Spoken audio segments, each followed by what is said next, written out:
Okay, so first video of EIGRP and let's talk about some basic characteristics and all। तो इस video में ज्यादातर ये सब हम characteristics और features की ही बात करने वाले हैं, ज्यादा कुछ नहीं डिस्कस करेंगे। पहले क्या है, सबसे पहला मैंने ये बता ही दिया था लास्ट वीडियो में, तो इसको हम ज्यादा इतना डिस्कस नहीं करने वाले हैं कि इट्स ओपन स्टैंडर्ड प्रोटोकॉल। तो कोई भी राउटर आज के टाइम पे EIGRP को यूज कर सकता है, ठीक है। और ये एक हाइब्रिड राउटिंग प्रोटोकॉल, अगर आप बोलोगे कि जो आपका रिप था वो डिस्टेंस वेक्टर प्रोटोकॉल है, तो वो सिर्फ किसको कंसीडर करता है for its best path selection या और होप काउंट्स ना। और जो आपका OSPF है that only take into account which parameter only bandwidth है ना। तो लिंक स्टेट से आपका OSPF और आपकी जो रिप थी वो कैसी थी, होप काउंट बेस्ड या डिस्टेंस वेक्टर बेस्ड। ये जो EIGRP इतनी बेहतर क्यों है, क्योंकि it make use of best of both of these earlier protocols है ना। तो ये क्या बोलता है कि भाई आप डिस्टेंस वेक्टर भी देखिए, ये भी देखिए कि डिस्टेंस कम पड़े, कम से कम राउटर भी क्रॉस करने पड़े आपको, और उसके साथ साथ आप ऐसा पाथ चूज करें जिसमें आपको बैंडविड्थ भी ज्यादा अच्छी मिले है ना, डिले भी कम हो। तो दोनों में से जो इसको एक आइडियलिस्टिक बेस्ट पाथ लगता है दोनों पैरामीटर को यूज करके, it make that as the ultimate best path, जो इसको फिजिबल सॉरी सक्सेसर कहलाता है, जो इसका राउटिंग टेबल में जो रहता है। तो हाइब्रिड प्रोटोकॉल, इसलिए इसको advance routing distance vector routing protocol भी बोल देते हैं, ADVP, advance distance vector routing protocol, ADVRP या समथिंग। तो IGP है, ये आपको बताने की जरूरत नहीं है, classless routing protocol. RIP version 1 को छोड़ के बाकी सारी ही आपकी क्लासलेस राउटिंग प्रोटोकॉल, इसका मतलब वही है कि वो VLSM सपोर्ट करती है ना, आपकी सबनेटिंग सपोर्ट करती है, ठीक है जी। अगली बात क्या हुई आपकी, सेंड ट्रिगर्ड अपडेट। तो ये भी एक जेन्युइन और बहुत बेहतरीन फीचर है, OSPF में भी ऐसा ही है और EIGRP में भी ऐसा ही है। और इसके अकॉर्डिंग क्या है कि मान लो R1 के पास कोई अपडेटेड इंफॉर्मेशन आई जो R2 के पास नहीं है, तो ये अपनी पूरी राउटिंग टेबल भेजने की बजाय दोबारा से ये क्या करता है, सिर्फ जो अपडेटेड इंफॉर्मेशन है ये उसको भेजता है। उसको क्या बोलते हैं, ट्रिगर्ड अपडेट्स। कि जो इसको पहले से इंफॉर्मेशन इसके पास है ना यार, वो मत भेजो इनके पास, जिसको नहीं पता है सिर्फ, है ना। जैसे प्रिंसिपल है किसी स्कूल का या कॉलेज का, उसको पता है कि मेरे कॉलेज में या स्कूल में 150 बच्चे पहले से ही है ना, और जब इसको अपडेट करने आते हैं आपके एडमिशन सेल वाले, वो बोलते हैं कि जी 180 हो गए, 150 ये वाले थे, 30 आज ये आए, तो ये कहेगा भाई इनका तो मेरे को पता है, 30 नए का बताओ बस। तो ये होता है ट्रिगर्ड अपडेट। तो चेंजेस जो आए हैं सिर्फ तभी अपडेट, जब हम अपडेट मैसेज की बात करेंगे ना EIGRP में, तो वो तभी भेजा जाता है जब आपके चेंजेस आते हैं कुछ भी EIGRP की टोपोलॉजी में, ठीक है। इसमें ड्यूअल एल्गोरिदम यूज करता है, तो वो बात वही है कि जैसे अलग अलग राउटिंग प्रोटोकॉल्स की मैट्रिक अलग है, उनका काम करने का तरीका, उनकी बैकग्राउंड कोडिंग अलग है। तो इसकी जो आपकी एल्गोरिदम का नाम क्या है, कोडिंग का नाम है डिफ्यूज्ड अपडेट एल्गोरिदम। तो हमने बात की थी कि जो OSPF है उसमें वर्किंग के बेस पे भी नाम है एक शॉर्टेस्ट पाथ फर्स्ट एल्गोरिदम, और इसके बंदे जो प्रोग्रामर था डेवलपर, उसके बेस पे भी नाम है डिकेस्ट्रा एल्गोरिदम, है ना।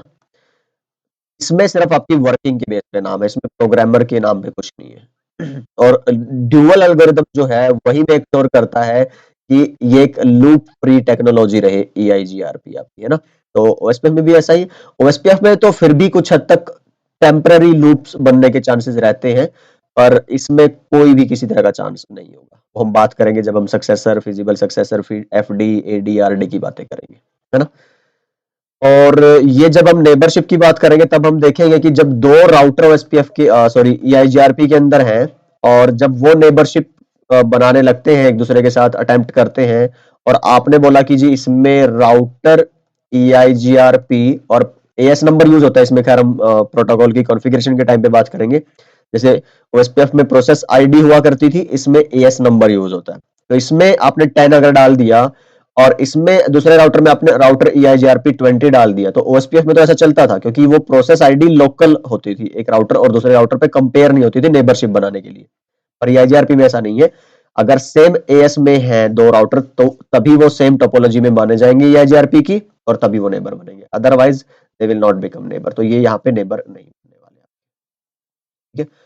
ये बात हुई आपकी EIGRP को लेके। अगला पार्ट क्या है कि EIGRP में अगर आप देखोगे ट्रैफिक या तो मल्टीकास्ट जाएगी या फिर आपकी यूनिकास्ट जाएगी, है ना। तो ऐसा ही है आपके बाकी राउटिंग प्रोटोकॉल में भी, एक्सेप्ट रिप वर्जन 1। तो ये एक अच्छी बात है, जिससे यहाँ पे ट्रैफिक वेस्टेज कम होती है आपकी राउटिंग प्रोटोकॉल्स की वजह से, जो इसके ओवरहेड और वो सब है। रिलायबल प्रोटोकॉल है, जैसे आपका ओएसपीएफ है, इसी तरह से आरटीपी पे काम करता है, रिलायबल ट्रांसपोर्ट प्रोटोकॉल। जैसे आपकी नॉर्मल प्रोसेसेस होती है ना, एचटीटीपी और ये सब, तो ये अपनी रिलायबिलिटी मेंटेन करने के लिए, और अगर रिट्रांसमिशन करवाना है in case of data transmission failure, तो दे यूज टीसीपी। तो बीजीपी भी अपनी रिलायबिलिटी और ट्रांसपोर्ट मेंटेन करने के लिए टीसीपी को यूज करता है पोर्ट नंबर 179 पे, जैसा कि हम बात कर चुके हैं। पर ईआईजीआरपी और ओएसपीएफ अपनी खुद की एक प्रोटोकॉल रखते हैं ना, इनके जैसे ईआईजीआरपी खुद काम कर रहा है ना, ये आपकी रीचेबिलिटी के लिए, ऐसे ही यहाँ पे ट्रांसपोर्ट के लिए कौन सी प्रोटोकॉल यूज करते हैं, वो आरटीपी। तो इसके दौरान इसका फीचर क्या है कि ये एक्नॉलेजमेंट भेजेंगे। जब मैं बात करूंगा कि भाई ईआईजीआरपी में जो पैकेट्स जाते हैं एक दूसरे को रूट एक्सचेंज करने के लिए, तो जब वो अपडेट्स भेजते हैं, तो ऐसा नहीं है कि अपडेट भेज दिया और ये टेंशन फ्री, नहीं, उधर से एक्नॉलेजमेंट भी आएगा कि आपने जो मुझे अपडेट्स भेजे थे रूट्स के, वो मेरे को मिल चुके हैं या नहीं मिल चुके हैं ना। रिलायबल ट्रांसफर प्रोटोकॉल 3 मेजर आपकी टेक्नोलॉजीज पे काम करता है ईआईजीआरपी। तो सबसे पहला होता है आपका हेलो मैसेजेस, और फिर आपके आते हैं ड्यूअल एल्गोरिदम, और फिर आपका आता है ये आरटीपी। तो हेलो का काम क्या है आपका पता है, नेबरशिप बनाना एंड मेंटेन करना। ड्यूअल का काम होता है सारे डेटाबेसेस बनाना, और आरटीपी का काम होता है जो आपकी ये एक्नॉलेजमेंट्स सक्सेसफुली और रिलायबली डिलीवर करवाना। ठीक है, तो ये बातें हैं आपकी ईआईजीआरपी को लेके। और ये protocol number I guess 88 use करता है ईआईजीआरपी, और ओएसपीएफ आई गेस 89 यूज करता है। तो मैं कई बार कंफ्यूज हो जाता हूँ, ये इसमें देख लेना गूगल करके कि this is for EIGRP which we represent by the code name of D which is for dual, and OSPF I guess we represent by O, है ना, तो ये तो पता ही है, O for OSPF.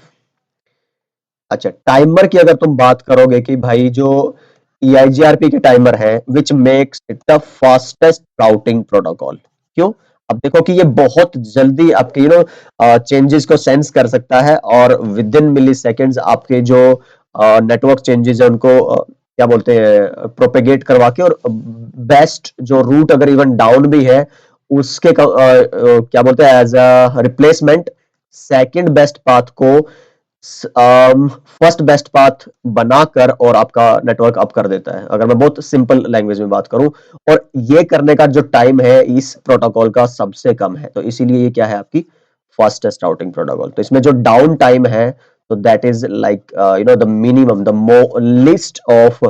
Least I guess, not list, least of all other IGPs. और ये तो डिफॉल्ट है, आप इसको और भी कम कर सकते हो, इसको और भी फास्ट कर सकते हो, वो तो ओएसपीएफ में भी कर सकते हैं, खैर इसमें अकेला नहीं है, but yes you can do that. तो फास्टेस्ट राउटिंग प्रोटोकॉल है। अच्छा, ये यहाँ पे लिखा ही है जी, चलो कोई गूगल करने की जरूरत नहीं है। ये आपकी लोड बैलेंसिंग तो सपोर्ट करती ही है ना राउटिंग प्रोटोकॉल, जैसे ओएसपीएफ भी करती थी, पर वो सिर्फ equal path cost load balancing support करती थी, है ना। यहाँ पे आप अनइक्वल भी करवा सकते हैं। एक बेहतरीन फीचर है ईआईजीआरपी का which makes it one of the preferred choice over other routing protocols.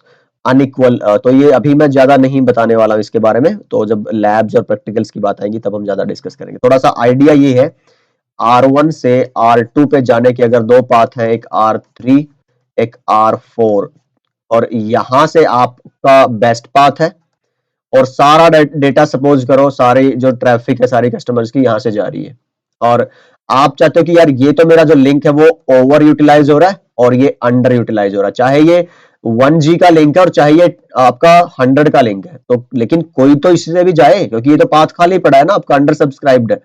तो उस केस में अब क्योंकि ये बेस्ट पाथ था ईआईजीआरपी का, और ये सेकंड बेस्ट पाथ है, तो इसको तो कोई यूज करने वाला है नहीं, क्योंकि ईआईजीआरपी तो किस पे काम करती है, आपकी बेस्ट पाथ पे।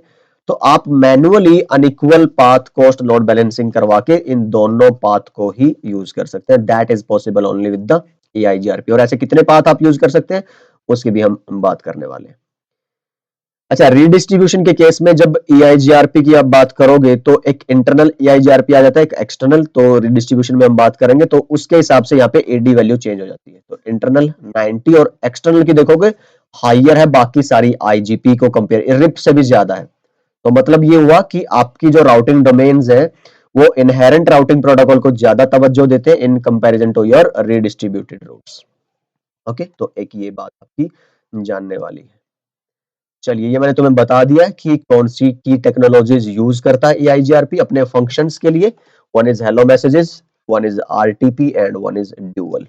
तीन तरह के डेटाबेसेस बनाता है। ये सिमिलर है आपका, अगर हवा हवाई वाले बातें करेंगे ना थोड़ा बहुत जानने वाली, तो जी सेम जैसे OSPF राउटिंग टेबल में अपने बेस्ट पाथ रखता था तो ये भी रखेगा। बस फर्क ये है कि वहां पे हमने कोई बेस्ट पाथ को नाम नहीं दिया था एज सच, कोई फैंसी वर्ड। तो इसको ना ग्लैमर पसंद है थोड़ा सा, ये बोल सकते हो कि ये जो राउटिंग प्रोटोकॉल है EIGRP ना हॉलीवुड से आई है ये, तो इसको बड़ा और वो सब पसंद है ना। तो इन्होंने बड़े सुंदर सुंदर से नाम रखे हुए हैं कि भाई सक्सेसर कौन है मेरा, बेस्ट पाथ है। और फिजिबल सक्सेसर कौन है मेरा, जो मेरे सेकंड बेस्ट पाथ जो आपके टोपोलॉजी टेबल में पड़े रहेंगे और जो आपकी फिजिबिलिटी कंडीशन को मैच करेंगे, वो सब देखेंगे आगे। तो फिलहाल के लिए successor best path in the routing table, physical successors second third fourth best path are in the topology table. Command यहाँ पे लिखी हुई है कि कौन सी कमांड का यूज करके आप वो सारा डेटाबेस टेबल्स आप चेक कर सकते हैं ना। ओके, तो नेबर टेबल का फंक्शन आपको पता ही है कि ये सारे नेबर्स के डिटेल्स रखेगा, उनकी इंटरफेस आईडीज और उनका स्टेटस, आपकी राउटर आईडीज और वो सब। अच्छा, एक और चीज जो यहाँ पे मैंने लिखी है ये आपको शायद पता ही है, तो इसमें से एक बताने वाली बात ये है कि जो आपकी राउटिंग टेबल बनती है वो टोपोलॉजी टेबल से बनती है ना। तो अगली जो एक वीडियो है हमारी जिसमें हम बात करेंगे EIGRP की नेबरशिप, जो एक बैकग्राउंड प्रोसेस है यूजिंग योर डिफरेंट पैकेट्स है ना। तो EIGRP में 5 तरह के पैकेट्स होते हैं। एक आपका हेलो है, और एक आपका अपडेट है, और एक आपका रहता है फिर क्वेरी पैकेट है, एक रिप्लाई पैकेट है, और एक आपका 1 2 3 4 एक्नॉलेजमेंट पैकेट है। 5 तरह के पैकेट है। हेलो का यूज करता है ये नेबरशिप बनाने के लिए। अपडेट का यूज करता है नेबर और एडजेसेंसी बनने के बाद अपने रूट्स या प्रीफिक्स की इंफॉर्मेशन एक्सचेंज करने के लिए, और इसको फिलहाल छोड़ दो। एक्नॉलेजमेंट का यूज करता है अपडेट्स को वेरीफाई कराने के लिए कि हाँ, आपकी तरफ से जो अपडेट्स मेरे पास आए हैं वो मैंने रिसीव कर लिए हैं। ये होते हैं नॉर्मल कंडीशंस में। जब आपकी कंडीशन आती है लाइक आपका बेस्ट पाथ डाउन हो गया, अब आपके जो सक्सेसर्स की बजाय जो फिजिबल सक्सेसर्स आपके सेकंड बेस्ट पाथ जो टोपोलॉजी में पड़े हैं, टोपोलॉजी टेबल में, उनको आपको बनाना है। और कई बार क्या होता है कि आपके पास ना वो पाथ अवेलेबल ही नहीं होते। जो पुअर EIGRP नेटवर्क डिजाइन होते हैं, जिनके हम आगे बात करेंगे कि कैसे एक बेहतर EIGRP नेटवर्क डिजाइन करते हो आप। अगर वो एक अच्छा नेटवर्क डिजाइन नहीं है EIGRP का, उसमें बैकअप रूट्स नहीं है, मींस आपके फिजिबल सक्सेसर्स नहीं है, ऐसे पाथ नहीं है जो अगर बेस्ट पाथ डाउन होता है तो नेक्स्ट बेस्ट पाथ बन पाए, है ना। तो उसके लिए फिर क्या होता है, नए बेस्ट पाथ ढूंढने पड़ते हैं आपके बैकअप रूट्स। और वहां पे फिर जब दो तरह की स्टेट आती है राउटर्स में EIGRP में, थोड़ा सा भी कंफ्यूज नहीं करना चाह रहा मैं, बट ये जरूरी है जानना। एक होता है एक्टिव स्टेट और एक होती है पैसिव। तो जो जितने भी रूट पड़े हैं राउटिंग टेबल में ना आपके टोपोलॉजी टेबल में EIGRP के अंदर, वो सारे पैसिव होते हैं। मतलब ओके रिपोर्ट है, अभी कोई एक्शन लेने की उनपे जरूरत नहीं है, सबके सबके बेस्ट पाथ आपकी राउटिंग टेबल में पड़े हुए हैं। एक्टिव में कब जाता है कोई रूट, जब उनके लिए कोई आपका ना तो बेस्ट पाथ रहा, अब कोई डाउन हो गया, और ना उसका कोई बैकअप पाथ है। तो उसके केस में फिर क्या करते हैं, राउटर अपने पड़ोसियों से पूछते हैं कि यार तुम्हारी तरफ से भेज सकता हूँ मैं अपने पैकेट, इधर से भेज सकता हूँ, तो इस रूट को as a backup route use कर सकता हूँ, फिजिबल सक्सेसर। तो वो सारा जो काम करने के लिए जिस तरह के पैकेट जाते हैं उनको बोलते हैं क्वेरी पैकेट। उनका जो नेबर अब रिप्लाई भेजते हैं वो होते हैं रिप्लाई पैकेट। तो ये स्पेशल पैकेट टाइप्स है, इनकी हम आगे बात करने वाले हैं। पर आइडिया क्या है कि आपकी पहले बनती है टोपोलॉजी टेबल, वहां से फिर आपके सक्सेसर चुने जाते हैं बेस्ट पाथ, और उसके बेस पे बनती है राउटिंग टेबल। तो नेक्स्ट वीडियो में ये सारी बातें क्लियर करने वाले हैं हम। और नेबरशिप के लिए आप हेलो यूज करते हैं, और रूट प्रीफिक्स की इंफॉर्मेशन एक्सचेंज करने के लिए आप अपडेट पैकेट्स यूज करते हैं। ओके देन, तो अगला पार्ट है हमारे पास कि ड्यूअल का काम क्या है, ये मैं बता ही चुका हूं तुम्हें। तो एक बार देख लीजिए, समझ आ जाएगा, नहीं तो फिर इसके ऊपर सेपरेट वीडियोस हैं हमारे पास, तो टेंशन लेने की जरूरत नहीं है। टर्मिनोलॉजी के ऊपर भी सेपरेट वीडियोस है हमारे पास। सक्सेसर क्या हुआ, आपके best path with feasible distance, lowest path cost to the destination. Feasible successor जो आपके बैकअप रूट्स हैं, आपके loop free routes selected by DUAL present in the topology table to be used in case your successor और best paths are down, है ना। तो इनकी बात करेंगे आगे सेपरेटली बहुत डिटेल्स में। और फंक्शंस ऑफ ड्यूअल, ये बहुत आगे इसके ऊपर एक इन लेंथ वीडियो आने वाली है, बट फिलहाल जस्ट एक ध्यान रखिए कि जो बैकअप रूट मैंने अभी बताया था ना कि EIGRP में जो एक अच्छा नेटवर्क डिजाइन वही माना जाता है जिसमें आपके फिजिबल सक्सेसर्स मौजूद हो, है ना। तो वो अगर पड़े हुए हैं तो फर्स्ट बेस्ट पाथ मान लो आपका सक्सेसर जो राउटिंग टेबल में पड़ा वो डाउन हुआ, तो फिर आप इमीडिएटली आपकी EIGRP की टोपोलॉजी को अप कर सकते हो नेटवर्क को, क्योंकि आपके पास ऑलरेडी एक बैकअप पाथ पड़ा है जो अब नया बेस्ट पाथ बन जाएगा विद इन मिली सेकेंड। आपको कोई टाइम स्पेंड नहीं करना पड़ेगा उसमें ड्यूअल को। तो ये होता है बैकअप रूट डिटर्मिनेशन। हाँ, इफ वन इज अवेलेबल, इसका मतलब क्या हुआ कि ऐसे ही हर कोई रूट नहीं बन जाएगा बैकअप रूट, उसके लिए एक कंडीशन होती है जिसको हम फिजिबिलिटी कंडीशन बोलते हैं EIGRP की लैंग्वेज में। मैंने बोला था EIGRP loves giving fancy names to all of its terms. तो एक होता है फिजिबिलिटी कंडीशन, उसकी बात करेंगे। उसमें जो रूट खरा उतरेगा उसी को हम क्या मानेंगे, आपका बैकअप रूट। तो ऐसा नहीं है कि भाई मान लो R1 से R3 डेस्टिनेशन पे जाने के लिए एक ये पाथ है इस राउटर के थ्रू, एक ये पाथ है इस राउटर के थ्रू, एक ये पाथ है इस राउटर के, नहीं, सारे के सारे बैकअप रूट नहीं है। मान लो कि ये बेस्ट हुआ तो इसका मतलब क्या हुआ, ये बैकअप बन गया, ये भी बैकअप नहीं। इनमें से एक जो भी रूट आपके फिजिबिलिटी कंडीशन को मैच करेगा वही क्या बनेगा, सिर्फ बैकअप। तो देखेंगे कि फिर वो किस तरह की कंडीशन है और कैसे आपके बैकअप रूट्स वगैरह सेलेक्ट किए जाते हैं ना। चलिए, तो EIGRP आपको मोहलत देता है कि आप अपने हिसाब से अपनी टोपोलॉजी में फिजिबल सक्सेसर सक्सेसर और वो सब आप चूज कर सकते हो ना। तो मैनिपुलेशन के बहुत सारे ऑप्शंस हैं आपके पास। ये 5 पैकेट है मैंने बताया आपको। तो इस वीडियो में ज्यादा टाइम स्पेंड ना करके, तो ये हल्की फुल्की एक जान पहचान वाली वीडियो रखी है हमने। अगेन नेक्स्ट वीडियो में हम बात करेंगे neighbour discovery and route exchange process. यहाँ पे हम बात करेंगे 3 तरह के पैकेट्स, आपका हेलो पैकेट, आपका अपडेट पैकेट एंड आपका कौन सा था एक लास्ट, एक्नॉलेज पैकेट। तो I see you in the next video. अपना ख्याल रखिए, सीखते रहिए, सिखाते रहिए और मस्त रहिए।